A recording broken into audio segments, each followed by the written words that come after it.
گۆڕی نەجمەدینی مەلایە لە سلێمانی یەکێک بوو لە خەمخۆرانی زمانی کوردی هەموو هەوڵێکیدا تا پەرەی زیاتر بە زمانەکە بدات هەر بۆیە قوتابخانەیەکی کردەوە بە ناوی کەشتی نوح تا خەڵکی زیاتر فێری زمان و نووسینی کوردی بکات.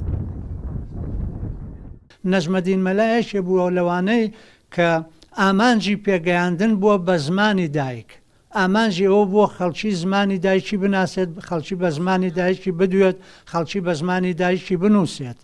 ئەمجا بۆ ئەمە ژیانی خۆی تەرخان کردووە. هەموو کەسێک ئەمەی پێ ناکرێت، کەسێ ئەمەی پێکرێت کە فریشتە ئاسابێ کە ئەندامانی کۆمەڵەکەی خۆی خۆش بێ، خۆی بە یەکێک لە ئەندامانی کۆمەڵەکەی بزانێ. ماڵەکەشی بوو بە گۆڕبووی و تا ئەو کاتی دوای 2 هەفتە پیانزانی لەبێ کەسیان مرد. هەرچەندە لە ڕابردوودا چەند هەوڵێک هەبوو بۆ زیاتر گرنگیدان بە بەرهەم و نووسینی ئەم ئەدیبەی کورد، بەڵام هیچیان نەیانتوانی وەک ئەم نووسەرا خزمەتەکەی نەجمەدینی مەلا بەرز بنرخێنن.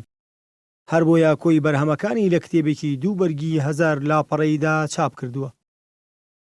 نەجمەدین مەلا کەسێکی بێکەس بوو، وەکو پێویست ئاورێ نەدرابووە، وەکو پێویست ئیشی بۆ نەکرابوو. ئەگەر سەرنج بیت پیرەمێد ڕەنگە چەندین کتێبی بۆ کرابێت. لە هەمان کاتیشا یەکێکی بوو زیێوەر بنەماڵەکەی هەستاون، بێکەس بنەماڵەکەی هەستاون ئیشان بۆ کردووە.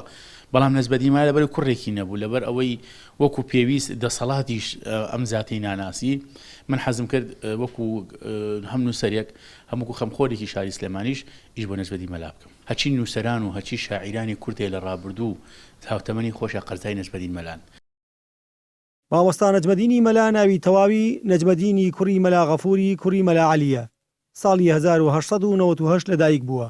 ساڵی 1962 لە حوجرەکەی خۆیدا بە بێکەسی کۆچی دوایی کردو لەسەر وەسیەتی خۆی لەسەر شاخی ئەزمەر لە سلێمانی بە خاک سپێردرا.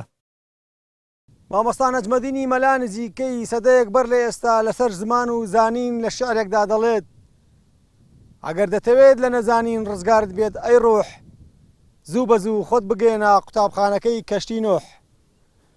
شەڵەو عەلی ئەنارتی، سلێمانی.